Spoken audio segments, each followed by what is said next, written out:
Today, we will be discussing what a U-bolt is and how to replace it. A U-bolt is a metal U-shaped component that plays an important role in spring retractable reels by acting as a strain relief for the swivel assembly.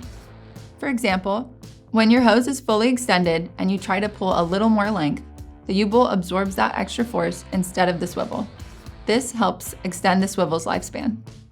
On our spring retractable reel models, the U-bolt also serves as a locator for the final latch position.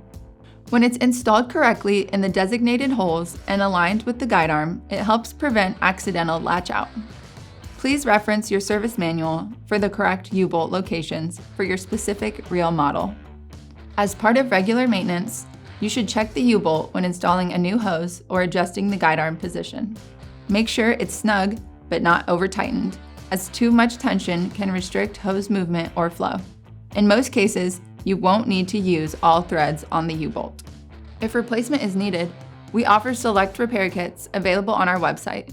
To replace the U-bolt, use the U-bolt kit and install the new bolt in the correct holes based on your guide arm position. Finally, tighten the nuts using a socket wrench. Now you understand the purpose of a U-bolt and how to replace it. For more how-to videos, visit reelcraft.com.